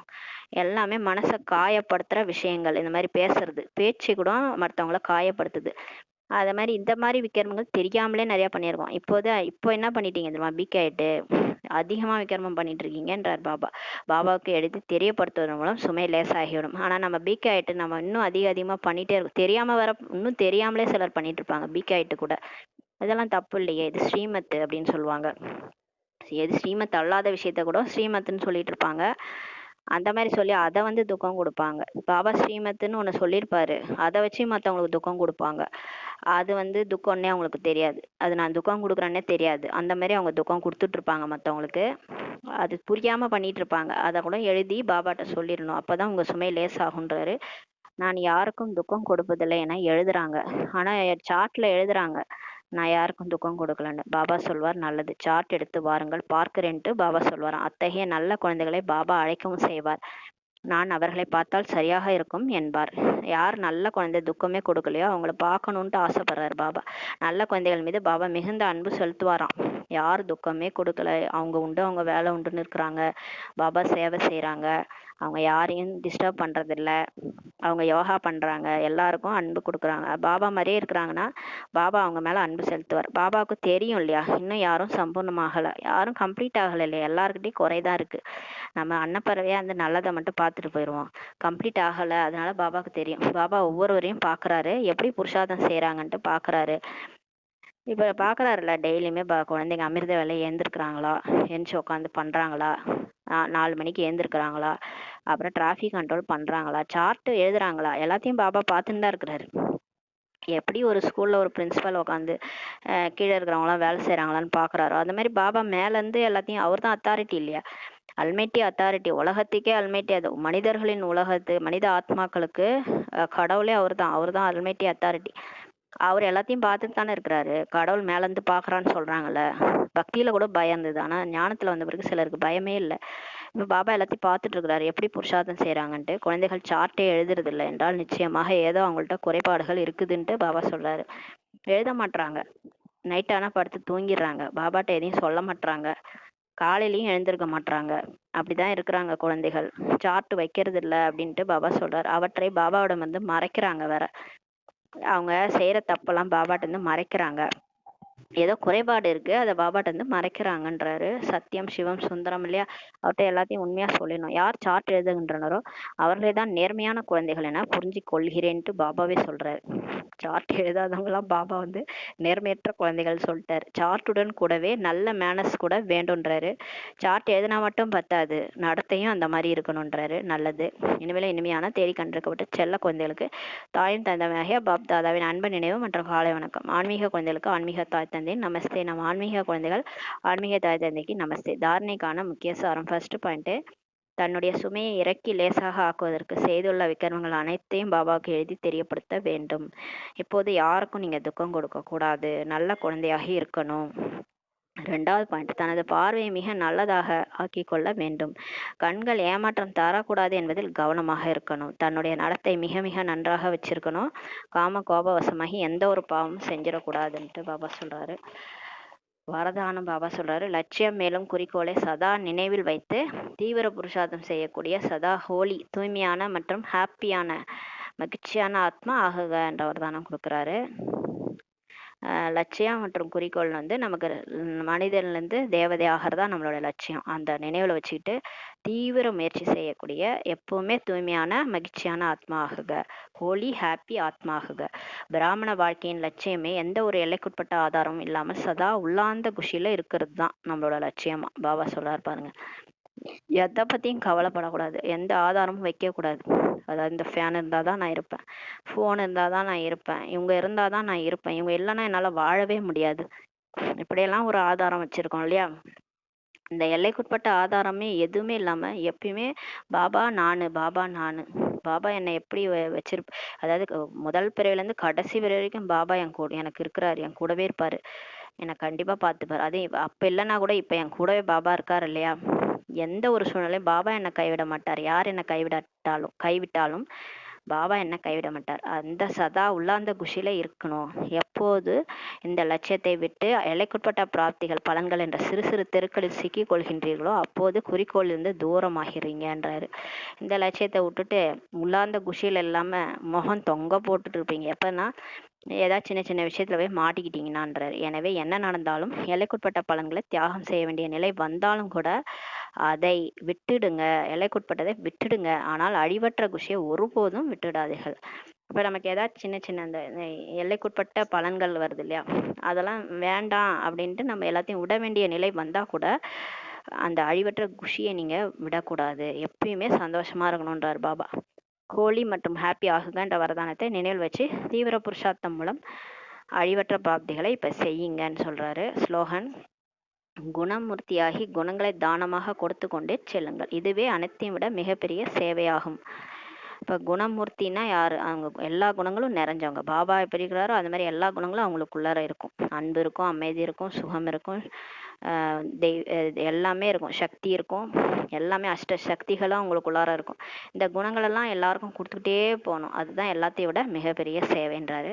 நம்ம மட்டும் மாறக்கூடாது, கூட இருக்கிறவங்களுக்கும் கொடுக்கணும் எல்லாத்தையும். இந்த சூட்சமா இப்போ நம்ம கொடுக்கறது தான் ஸ்தூலமாவும் நமக்கு நிரம்பும். ஸ்தூலமா நிரம்போது ஸ்தூலமா, அதனால தான் கர்ணன் பாருங்க எல்லாருக்கும் கொடுத்தாரு. வாரி வழங்கும் வள்ளல்னு கொடுத்தாருன்னா அவர்கிட்ட இருக்கிறத எல்லாருக்கும் கொடுக்குறாரு. அந்த மாதிரி இப்போ நம்ம வந்து சூட்சமமா எனக்கு அன்பு கிடைக்குதா, அந்த அன்பை எல்லாருக்கும் கொடுக்குறேன். அமைதி கிடைக்குதா, எல்லாருக்கும் கொடுக்குறேன். அந்த மாதிரி கொடுத்துட்டே இருங்க. அவ்யக்த சமிஞ்சை. சகஜ யோகி ஆக வேண்டும் என்றால் பரமாத்மா அன்பின் அனுபவி ஆகுங்கள். மாஸ்டர் ஞானம் நிறைந்தவர், மாஸ்டர் சர்வசக்திவான் என்ற நிலையில் நிலைத்திருப்பதன் மூலம் விதவிதமான கியூவை விட்டுவிட்டு அந்த வரிசையில் காத்திருப்பதை விட்டு வெளியேறி தந்தையுடன் சதா சந்திப்பை கொண்டாடக்கூடிய ஆர்வத்தில் தன்னுடைய நேரத்தை ஈடுபடுத்துங்கள். மேலும் அன்பில் மூழ்கிய ஸ்திதியில் மனோநிலையில இருங்க.